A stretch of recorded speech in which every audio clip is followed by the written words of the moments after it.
There are rare moments in gaming where everything aligns: creativity, technology, storytelling, and ambition. Bioshock was one of those moments. It wasn't just a shooter. Honestly, it wasn't even just a narrative experience. It was a philosophical argument wrapped in art, horror, twisted utopia, and some of the most iconic level design the industry has ever seen. But behind the brilliance, there was chaos, burnout, rewrites, studio drama, collapsing teams, and a franchise that became too ambitious and too unstable to survive. But to understand Bioshock, you have to go back long before Rapture, and long before Jack ever stepped inside a lighthouse. In the late 90s, Ken Levine was working at Looking Glass Studios, one of the most influential PC developers of the era, responsible for immersive classics like Thief and the original System Shock. But inside Looking Glass, things weren't as stable as the game suggested. Ken Levine had been hired as a designer and writer, and early on, he began working on a Star Trek project the studio was developing. He pitched ideas, wrote narrative frameworks, and for a time was excited about the creative direction. Then, without warning, the project was abruptly cancelled. Years of work evaporated in an instant, and this wasn't the only internal frustration. Ken later described Looking Glass as brilliant but chaotic, a place where management struggled, financial uncertainty hung on every project, and long-term planning was practically non-existent. These frustrations, the cancelled Star Trek project, the disorganization, the management issues, and the sense that his work could disappear at any moment, pushed Ken to reconsider his future. He'd grown increasingly restless and wanted more control, more stability, and more ownership over the games he was passionate about making. After finishing his work on Thief and seeing the cracks inside Looking Glass growing deeper, Ken Levine left the company alongside two co-workers, Jonathan Che and Robert Fermier. Together, they formed Irrational Games, not simply because they wanted to make something new, but because they were driven by the desire to escape the sinking ship and build the creative environment they felt Looking Glass could never fully support. The foundation of Bioshock began with that decision, a desire for creative control and a determination to build a world where great ideas couldn't be lost to corporate confusion.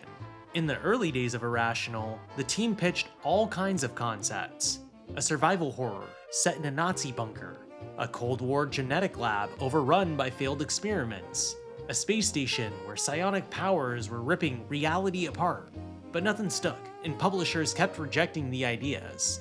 Then, Ken stumbled onto a concept that changed everything: an underwater city built by people fleeing the government, a city that would become one of gaming's greatest locations: Rapture. But building Rapture was a nightmare, and some versions of the game were practically unplayable, and whole mechanics that were created were scrapped and redesigned repeatedly.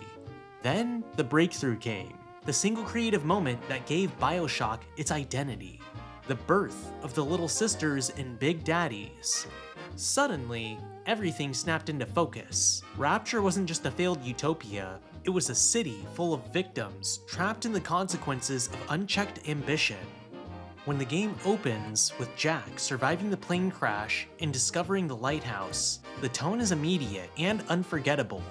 At the start of the game, the protagonist, Jack, is a passenger on an airliner which goes down in the Atlantic Ocean in 1960, sometime after ordered society in Rapture has collapsed. Jack finds himself the only survivor of the crash and swims to a nearby towering lighthouse on an island. He finds there a bathysphere which descends him into the ocean's abyss and the entrance to the underwater city of Rapture. An Irishman, Atlas, assists Jack in making his way to safety via the service radio found in the submarine vessel. Andrew Ryan, the founder of Rapture, believes that Jack is an agent of a surface nation and uses both Rapture's automated systems and his splicers against him. Atlas tells Jack that the only way he can survive is to use the abilities granted by plasmids, and that he must kill the Little Sisters accompanied by their hulking armored protectors, the Big Daddies, to extract their atom, a volatile genetic substance that has the ability to rewrite genetic material, allowing the user to alter their body.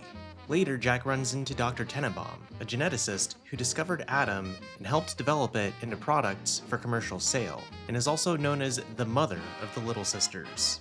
Dr. Tenenbaum urges Jack to save the Little Sisters instead, giving him a plasmid that will safely kill the embedded sea slugs in each little sister, reverting them to normal girls. Later, Atlas says his wife and his child have been hiding on a submarine and directs Jack towards it. But just as Jack and Atlas reach the bay where it is located, Andrew Ryan has it destroyed, and an enraged Atlas guides Jack, now on a mission to kill Ryan. Ryan, aware of Jack's conditioning and refusing to die on anyone's terms but his own, uses Jack's programming against him. He commands Jack, and by extension, you, to kill him. Not out of anger, not out of fear, but to prove a point. A man chooses. A slave obeys. Ryan dies not defeated, but defiant, weaponizing your lack of agency to assert his philosophy one final time. Kill!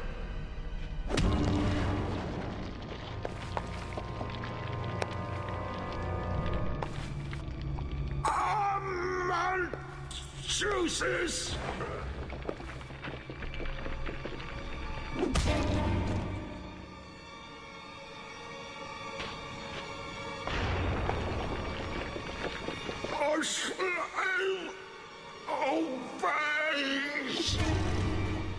The irony is brutal. Jack kills Ryan without choice or intention, and the player realizes that their journey up to this point has been an illusion. After Ryan's death, Jack realizes too late that Atlas has also been using the trigger phase to control him, and Atlas actually reveals himself to be a man named Frank Fontaine, who faked his death to throw Ryan off his trail and take control of the city, leaving Jack at the mercy of the reactivated security systems. Dr. Tenenbaum and her little sisters then help Jack escape through the vent system, where he falls and loses consciousness. When Jack awakens, Dr. Tenenbaum has already deactivated some of his conditioned responses, such as the trigger phase itself, and assists him in breaking the remaining ones. Among them, one that would have eventually stopped his heart, and with the help of the little sisters, Jack is able to track down Fontaine. After the final boss fight, 3 endings are possible, depending on how the player interacted with the little sisters. If the player rescued all of the little sisters, therefore saving their lives, the ending shows 5 little sisters returning to the surface with Jack, and living full lives under his care, including their graduation from college, getting married, and having children, and ends with a heartwarming tone with an elderly Jack surrounded on his deathbed by all 5 adult little sisters, which Ken Levine has stated is the canon ending. But if the player harvested and therefore killed all the little sisters, the game ends with Jack turning on the sisters after defeating Fontaine, presumably killing them all and taking their Adam. Dr. Tenenbaum narrates what occurred, condemning Jack in his actions. Later in the second ending, a ballistic missile submarine carrying a nuclear missile comes across the wreckage of a plane and is suddenly surrounded by bathyspheres containing splicers. The splicer then kills all hands aboard the sub and take control of it. Then there's the third ending. If the player saved some of the little sisters, but killed a fair few as well, the ending is visually identical to the second one, though the tone of Dr. Tenenbaum's voice is a sad one, opposed to an angry one. Bioshock was a masterpiece, but inside Irrational Games, the atmosphere was very different. Development had taken a massive toll on the studio. Crunch culture had become a way of life. Entire systems were rebuilt late in production. Major rewrites were happening even in the final months. And for a long stretch of development, the project teetered on the edge of collapse. A year before release, Bioshock barely functioned, and the now famous 2006 demo was essentially a carefully scripted vertical slice created to hide how unfinished everything actually was beneath the surface. Developers described Irrational at the time as brilliant but chaotic, a place full of incredible ideas held together by sheer willpower and exhaustion, and Ken Levine's perfectionism pushed the game to greatness, but it also pushed the team to their limit. When Bioshock finally shipped and became a huge success, the celebration inside the studio was brief. Many key developers were burnt out beyond recovery. Some left the industry entirely, others left specifically because they felt like Levine's management style had created an environment they couldn't sustain. Irrational Games was exhausted, mentally and physically. 2K, however, saw a massive opportunity. Bioshock had become their new prestige franchise. They wanted a sequel quickly, and they wanted it on a predictable schedule. But Ken Levine decided to pass on the opportunity to create Bioshock 2, because he and the development team wanted to avoid repeating themselves. So, 2K made the calculated decision. They would keep the franchise, but not hand the sequel to Ken Levine or the current Irrational team. And this is where things become a little complicated. 2K didn't want to alienate the talent that made Bioshock successful, so instead of outsourcing Bioshock 2 to an entirely different external studio, they created a new internal team, 2K Marin, based in California. But this new studio wasn't built from nothing. It was partially staffed by developers who had worked on the original Bioshock, people who left Irrational after the intense development cycle, people who were frustrated with the management, and people who wanted a fresh start without Levine's direct oversight. This is why Bioshock 2 feels both familiar and different. The core mechanics, atmosphere, and design philosophy came from developers who understood Rapture inside and out, but the narrative direction, the leadership, and the overarching creative vision were deliberately separated from Ken Levine. 2K wanted to prove that Bioshock wasn't dependent on a single title, and that the franchise could be institutionalized and turned into a long-term brand. Ken Levine wasn't opposed to a sequel, but he didn't want to make a conventional one. He felt the story of Rapture had already been told, and the idea of returning to the same setting didn't excite him. He preferred to pursue new ideas rather than rehash the same world, and after the grueling experience of Bioshock's production, he and much of the remaining Irrational team needed distance, not another 5-year descent into Rapture. The result was a quiet but significant fracture in Bioshock's history. In 1986, roughly 8 years after the events in Bioshock, Rapture is now under the control of ex-missionary and psychiatrist Sophia Lamb, whose ideas for human progression are a sharp contrast to the city's deceased founder, Andrew Ryan. While Ryan believed in the genius of the individual, Lamb believes in the collective effort and the power of the community. She considers Rapture's failures to be undeniable proof that the self is the root of all evil and suffering, and under Sophia's rule, the first generation of Little Sisters have matured into adolescence. The Big Sisters, as they are now known, are highly aggressive and have the ability to use plasmids absorbed from gathering as a child. Sophia sends Big Sisters out to coastlines across the Atlantic, kidnapping Little Sisters and turning them into new Little Sisters. At the New Year's Eve celebration in 1958, Subject Delta, the first Big Daddy to be successfully bonded to a little sister, is starting his usual rounds with his little sister when he races ahead and is attacked by a group of splicers. Naturally, Delta defends his gatherer, but is stopped when the last splicer hits him with a hypnotized plasmid. Sophia Lamb then appears and informs him that the little sister is actually her daughter, Eleanor, before forcing him to take a pistol to his own head and pull the trigger. 10 years later, Delta is revived at a Vita chamber, and begins to receive telepathic messages from Eleanor pleading for help. Delta later encounters Dr. Tenenbaum, who later tells him that in order to save Eleanor and stop Lamb, he must travel across the ruins of Rapture to Fontaine Futuristics, where Eleanor is held.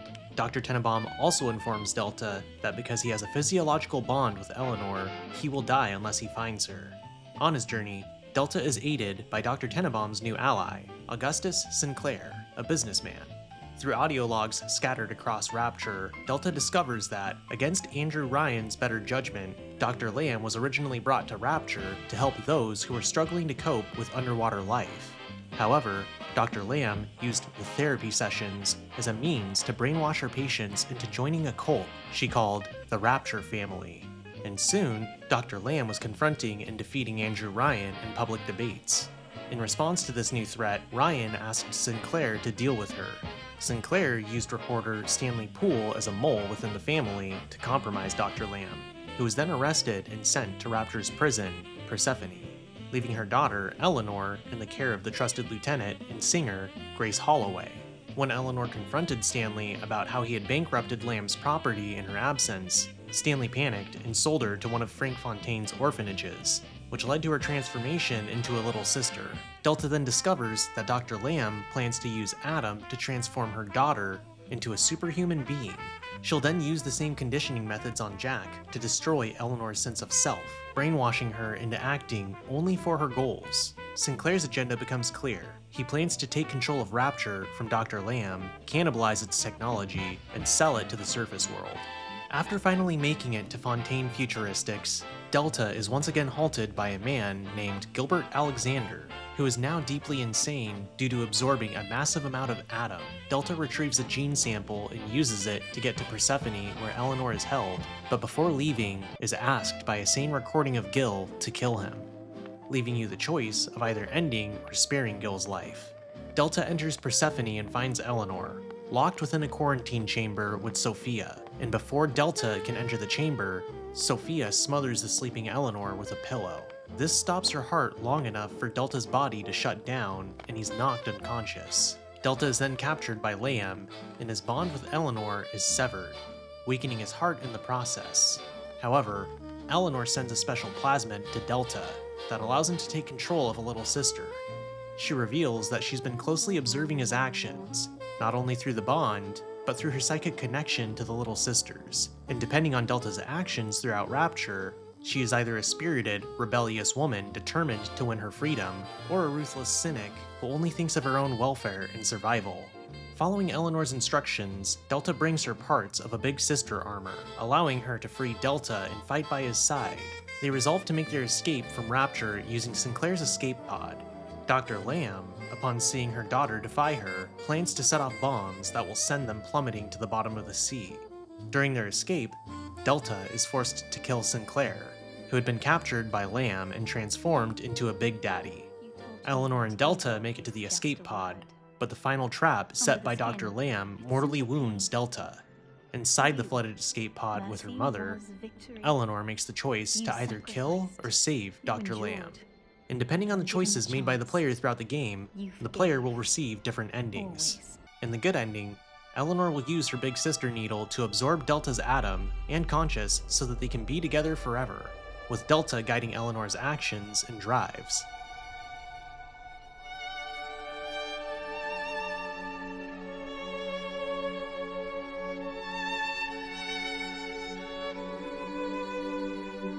You will always be with me now, Father. In the bad ending, she'll brutally harvest Delta's essence and atom, heralding the birth of a monster. However, if Delta demonstrated some form of compassion throughout the journey, then Delta will have the option to stop and sacrifice his life to give Eleanor a chance at redemption. Bioshock 2 was developed by 2K Marin, the new studio born directly from the fallout of Bioshock's brutal development cycle. And many of the original Irrational developers who were exhausted, frustrated, or disillusioned by Ken's management left Boston and joined Marin to work on the sequel under a different leadership, and this created a strange dynamic. 2K Marin took the lead narrative and design roles, but the game was simultaneously being worked on by multiple satellite studios, including Arcane Studios, 2K Australia, and Digital Extremes. Each of these studios contributed levels, AI design, multiplayer systems, or tech support, and as a result, Bioshock 2 was built more like a TV-television production with multiple writing rooms and directors, rather than a single vision driven by one creator. The team struggled to balance respect for Rapture with the desire to add new ideas. Some developers wanted to lean into psychological storytelling, while others wanted to push combat improvements. The multiplayer mode, often forgotten today, was mandated by 2K Corporate as a way to extend player engagement, but almost everybody on the creative staff did not want it, and the mode was developed separately by Digital Extremes, further splitting resources. Minerva's Den, the game's acclaimed DLC, had its own internal drama. The lead designer and writer, Steve Gaynor, fought strongly to keep the story character-driven and emotionally grounded. And at one point, the DLC was nearly overtaken by other creative leads who wanted it to be more action-focused. But Gaynor and a small group pushed back to preserve its narrative heart. The result became one of the most beloved stories in the entire franchise. He must not reach the finger. Detonate the tunnel.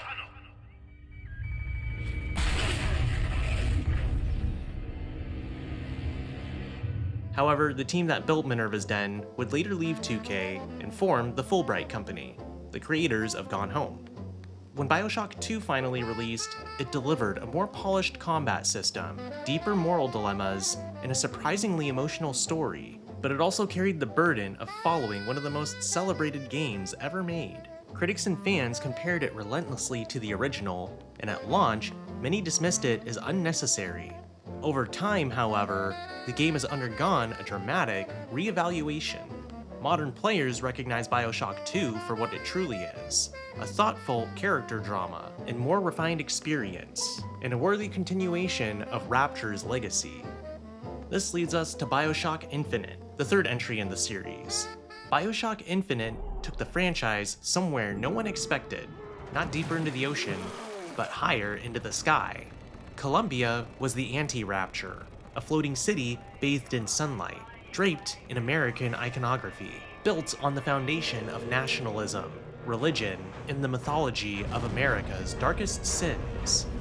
Infinite follows Booker DeWitt, a former Pinkerton agent, haunted by guilt over his role in the Wounded Knee Massacre. Buried in debt and desperate, Booker accepts a mysterious job, travel to Columbia and retrieve a young woman named Elizabeth. His instructions are simple: bring us the girl and wipe away the debt. But nothing about Columbia is simple. The city is ruled by Zachary Comstock, a self-proclaimed prophet who teaches racial superiority, divine destiny, and the purity of true American values. Monuments, statues, and propaganda flood the streets, painting Comstock as a near-divine figure chosen by God to lead his people. Behind the polished veneer is a society built on segregation, exploitation, and violence. The founders, Comstock's ruling class, cling tightly to their utopian vision, while Vox Populi, an oppressed underclass led by Daisy Fitzroy, prepare for violent revolution. Columbia isn't a paradise, it's a powder keg waiting to explode. Elizabeth, the girl Booker is sent to retrieve, is no ordinary prisoner either. Raised in a tower and watched by the colossal mechanical guardian called Songbird, she has the supernatural ability to open tears, windows into alternate realities. Elizabeth's powers don't just shape the gameplay, they reshape the very nature of the story. Her abilities let her glimpse into timelines where history diverged, where choices created different worlds, and where destinies fracture into countless branches. Booker quickly realizes that rescuing Elizabeth isn't just about escaping Columbia, it's about confronting the multiverse itself, and his broken past. As Booker and Elizabeth flee from Comstock, the truth of their connection unravels piece by piece. The Lutece twins, scientists responsible for Columbia's quantum technology, appear through the story as omnipresent guides, speaking in riddles and paradoxes. Eventually, the Lutece reveal the devastating truth. Booker DeWitt and Zachary Comstock are the same man, split between realities by a single choice. In one timeline, Booker rejected baptism following Wounded Knee, crushed by guilt and shame. In another, he accepted the baptism and attempted to cleanse himself of sin, transforming him into Comstock. That decision created an infinite branching of parallel worlds, and Elizabeth is at the center of this fracture. She is Comstock's daughter in one reality, but also Booker's daughter, Anna DeWitt, in another. Booker sold Anna as a baby to erase his debts, and splitting her existence across dimensions. Comstock raised her as Elizabeth, while Booker spent his life trying to forget the child that he lost. When this truth is revealed, Booker kills him, but Elizabeth explains why this isn't enough. Comstock exists in countless universes. Killing one version of him doesn't stop the cycle. The only way to break it is to prevent Comstock from ever being created, meaning Booker must return to the moment of his baptism, the branching choice of infinite realities, and make a different choice. Surrounded by countless versions of Elizabeth, Booker allows himself to be drowned before accepting the baptism, erasing Comstock and collapsing every universe where he was born. The multiverse implodes, timelines disappear, and only the faint suggestion of Anna's existence remains. Infinite's ending is one of the most debated and celebrated in gaming, blending philosophy, quantum physics, guilt, and fate into a single, unforgettable moment. But behind the scenes, the development of Bioshock Infinite was even more dramatic than its story. A production defined by ambition, exhaustion, rewrites, and near constant instability. The iconic E3 2011 demo was almost entirely scripted, and it didn't actually reflect any of the playable game. Characters were rewritten repeatedly. Daisy Fitzroy originally had a deeper, more nuanced arc about class, race, and exploitation. Late in development, 2K became worried that the depiction of racial violence would spark controversy, so Daisy was rewritten into a villain willing to kill a child. A change many developers and critics later called politically messy. Elizabeth's personality went through a similar upheaval. Early drafts portrayed her as more naive, childlike, and sheltered, while later versions emphasized her intelligence, agency, and growing power. Her relationship with Booker was constantly redefined, as writers struggled to balance the emotional authenticity with narrative complexity. Songbird, originally intended to have dynamic AI similar to the Big Daddies, never functioned properly. The team actually wanted him to stalk players across levels, adapting to strategy and creating unpredictable tension. But technical limitations, combined with the complexity of the tear system, forced Songbird into scripted appearances, and whole levels built around a fully reactive Songbird were abandoned. Leadership turnover became a major issue. Several high-ranking designers, writers, and department heads left the project due to burnout or disagreements. Developers described the environment as exhausting, chaotic, and at times demoralizing, with one anonymous developer famously stating, "We were building a masterpiece, but none of us knew what it was at any given moment." Despite the internal turmoil, Infinite launched to enormous acclaim, and it was appraised for its storytelling, world-building, and ambition. It sold millions, it won Game of the Year awards, but the success masked the damage done behind the scenes. 2K and the Irrational Games team had pushed itself to the breaking point again, emotionally, physically, and structurally. Only a year later, after releasing the final DLC, Burial at Sea, which tied the universes of Rapture and Columbia together, Ken Levine shocked the industry. He announced that Irrational Games was shutting down. Nearly 100 employees were laid off with little to no warning, and Levine only kept a handful of developers around to form a small studio focused on experimental narrative concepts. And just like that, Bioshock, a billion-dollar franchise that changed the gaming landscape, suddenly lost its creator and the studio that brought it to life. After the collapse of Irrational Games, Bioshock spent years drifting in silence. Fans assumed the franchise was dead, a relic left behind by a studio that pushed itself too hard to survive. Then, in 2019, 2K made a surprising announcement. A brand new studio called Cloud Chamber had been formed specifically to develop the next Bioshock game. It sounded promising, and the studio was staffed with veterans from Irrational, writers from AAA titles, and technical leads with experience in large-scale open worlds. For the first time in years, Bioshock fans felt hope. But behind the optimistic announcement, the project was already unstable. Cloud Chamber wasn't created around a single vision, it was created around an obligation. Bioshock was too profitable, too iconic, and too culturally significant to leave idle forever.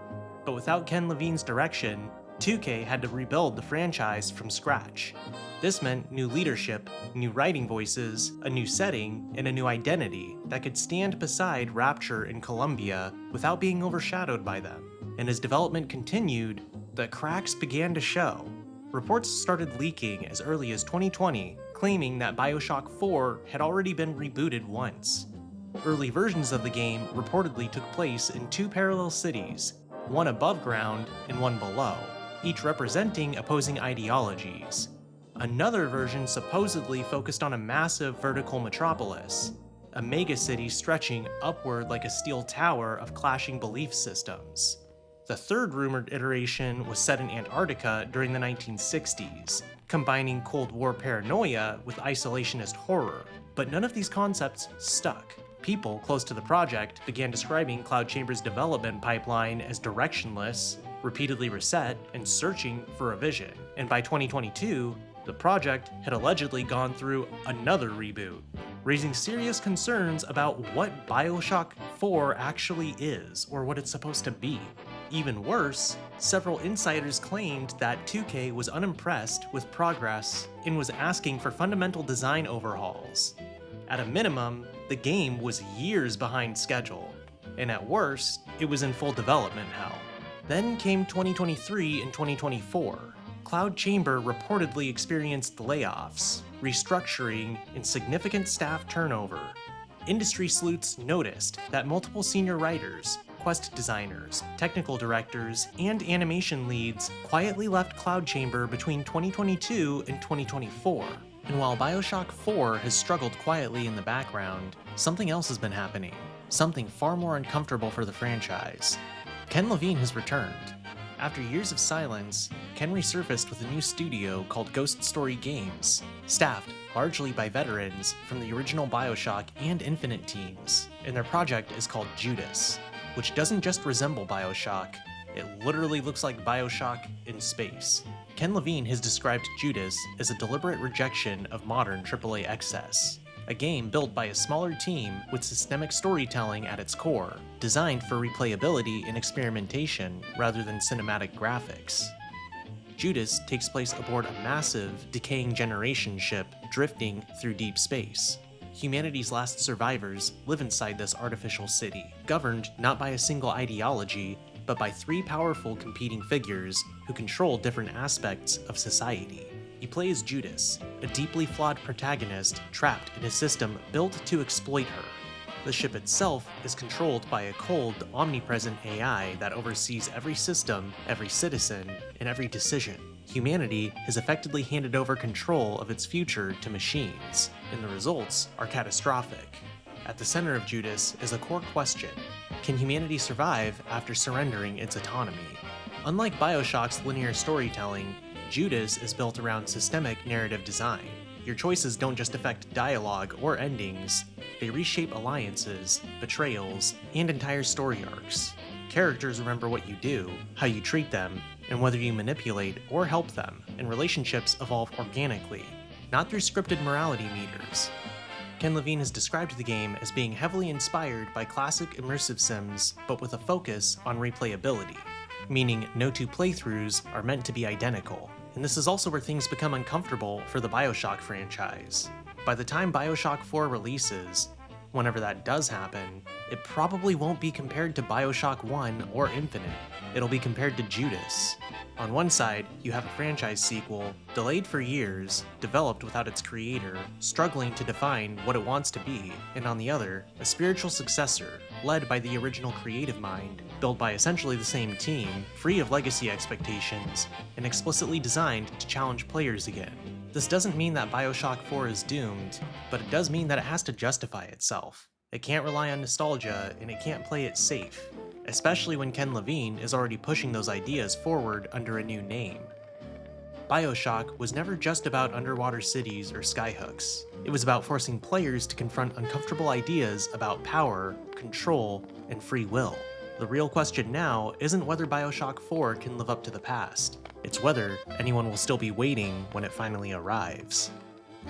What was your favorite moment in Bioshock? Which one was your favorite title? Drop a comment down below. Also, if you enjoy gaming history and everything gaming related, like, subscribe, and hit that bell icon so you don't miss the next one. This is West Coast Ninja, signing out.